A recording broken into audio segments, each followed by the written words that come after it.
जय सीताराम, जय जय राधे श्याम, जय गौ माता, जय गोपाल। भगवान के प्रिय भक्तों, हम लोग जब साधु संत महात्माओं के और ग्रंथों के संपर्क में आते हैं तो हमें अनेक प्रकार की अच्छी जानकारियाँ प्राप्त होती हैं।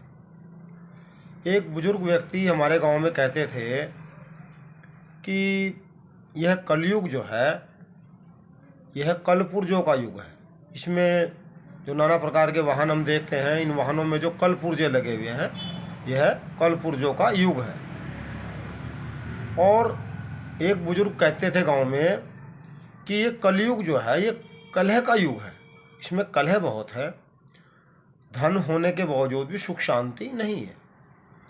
एक बार हम लोग डिफेंस कॉलोनी में कहीं सुंदरकांड पाठ के लिए गए थे, तो वहाँ हमने क्या देखा कि घर के 4 सदस्य थे, लेकिन उनकी आपस में एक दूसरे के साथ बोलचाल नहीं थी। पिताजी बेटे के साथ नहीं बोलते थे, बहू सास के साथ नहीं बोलती थी। घर में सुख समृद्धि बहुत थी, लेकिन उनमें आपस में प्रेम नहीं था। भगवान के प्रिय भक्तों, जब हम नाना प्रकार के ग्रंथ पढ़ते हैं तो वहाँ हमें कई चीज़ें देखने को मिलती है। आज मैं श्री वाल्मीकि रामायण पढ़ रहा था। उसमें प्रसंग था कि जिस समय माता कैकेयी भगवान राम के लिए वनवास के वरदान मांगती है और श्री भरत जी को राज तिलक मांगती है, उस समय का प्रसंग है। तो भगवान के प्रिय भक्तों, जो मुझे पढ़ने के बाद अनुभव हुआ वो मैं आप लोगों से शेयर करना चाहता हूँ। ऐसा लगा मुझे जैसे किन्हीं घरों में स्त्रियाँ पुरुषों को ब्लैकमेल करती हैं। श्री कैकेयी जी कहती हैं कि या तो आप मेरी मनोइच्छा पूरी कीजिए, नहीं तो मैं आत्महत्या कर लूँगी। उसके बाद जो मर्द होते हैं, जो पुरुष होते हैं, जब उनके कार्य में स्त्रियां इंटरफेयर करती हैं तो उन घरों का नाश ही समझिए। और कई बार ऐसा भी देखने में आता है कि विषय वासना के चक्कर में, विषय वासना के कारण व्यक्ति कई बार अपना पतन कर लेता है, ऐसा। और एक कथा आती है श्री वाल्मीकि रामायण में, जिसमें एक राजा के यहाँ 100 बेटियां थी, 100 पुत्री थी। और एक बार वो बहुत सुंदर थी, बहुत गुणवान थी, और उनकी आयु लगभग 16-17 साल की जवान अवस्था थी। और वो एक बार घूमने के लिए थोड़ा पास के बगीचे में गई जहाँ पुष्प वाटिका थी। तो वहाँ उनके स्वरूप को देखकर वायु देवता प्रसन्न, उन पर मोहित हो गए। कहा, देवियों, इस संसार में नाना प्रकार के दुख हैं। आज शरीर जवान है, कल बुढ़ापा आ जाता है, नाना प्रकार के रोग हैं। आप मेरे साथ विवाह कर लीजिए और आपको मैं देव पद दिलाने को तैयार हूँ। ना आपको बुढ़ापा आएगा, ना आपको कोई किसी प्रकार का शोक होगा। विश्वास कीजिए, उन सब बेटियों ने क्या कहा कि हे वायु देवता, आप मन के अंदर सभी प्राणियों में विचरण करते हैं। आप हमारे मन के अंदर क्या है आप जानते हैं। हमारे जीवन पर पूरी तरह से हमारे पिता का अधिकार है। जो हमारे पिताजी फैसला करेंगे वो हमें मंजूर है। हमारे पिता जैसा भी वर हमारे लिए तलाश कर लेंगे वही हमें मंजूर है। और हम कभी भी धर्म का त्याग नहीं करेंगी। और आप हमें कितना ही प्रलोभन दे लीजिए, हम कभी भी आपका वर्ण नहीं करेंगे।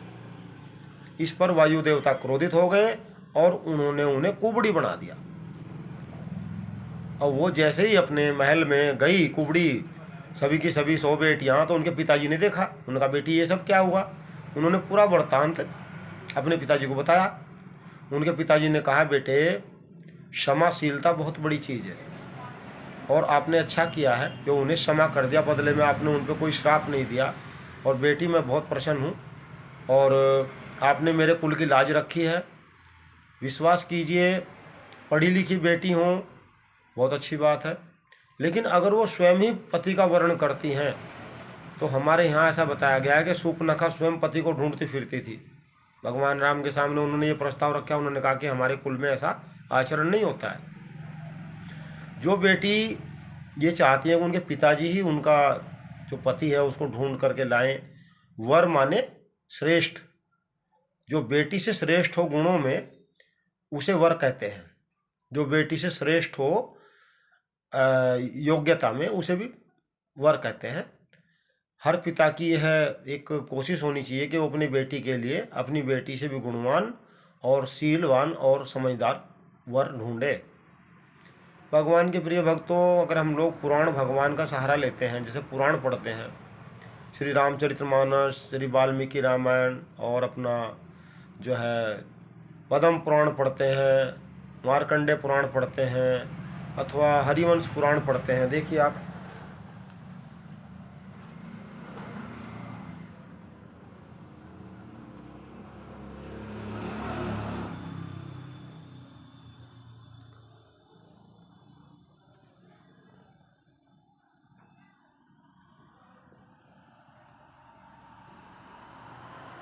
और जब हम पुराण पढ़ते हैं तो उनमें से हमें बहुत कुछ ऐसा मिल जाता है जो हमारे जीवन के लिए बहुत फ़ायदेमंद और बहुत सुखदायी होता है। आप लोग समझदार हैं। एक बात मैं आपसे और कहना चाह रहा था कि हम लोग जहाँ भी सुंदरकांड पाठ में जाते हैं, लोगों से कहते हैं कि आप हमारे चैनल को सब्सक्राइब कीजिए, हमारे वीडियो को लाइक कीजिए, लोगों तक पहुँचाइए। इससे गौ माता का बहुत बड़ा फ़ायदा हो सकता है, गौ माता का अच्छा पालन पोषण होगा।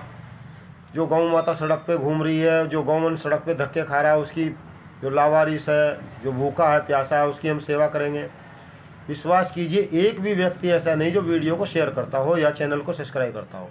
हमारी हिंदुओं की आस्था इतनी दुर्बल हो चुकी है कि हम जोर से बोलते हैं जय गाय माता की, लेकिन गौ माता के लिए करते कुछ नहीं है। और अब तो दूर तक का हमें दिखाई दे रहा है, जैसे घर में एक एक बेटा है, एक एक बेटी है। कौन देश संभालेगा और कौन धर्म संभालेगा, ये तो भविष्य में हमें अभी से दिखाई दे रहा है। आजकल का व्यक्ति यही चाहता है कि हम अपने परिवार तक ही सोचें, आगे देश क्या होगा, धर्म क्या होगा, इससे हमें कोई मतलब नहीं है। बहुत कम लोग हैं जो अपने धर्म के और अपने देश के विषय में सोचते हैं। परिवार बहुत अच्छी बात है, पालन पोषण करना, लेकिन जिस देश में हम रह रहे हैं अथवा जो हमारा धर्म है, जिसे हमारे पूर्वज मानते आए हैं, जो हमारी मृत्यु के बाद हमारा सहारा बनेगा, हम लोग अगर उन्हें भुला देंगे तो इससे बड़ी कोई हानि नहीं है। जय जय सीताराम, जय जय राधे श्याम, जय गौ माता, जय गोपाल। एक बार और कहूँगा, आप लोग चैनल को सब्सक्राइब करें, अपने मित्र को, अपने रिश्तेदार को, अपने पड़ोसी को इसके लिए प्रेरित करें। गौ माता का जीवन संकट में है, वो आप ही के सहयोग से बचाया जा सकता है। जय गौ माता, जय गोपाल।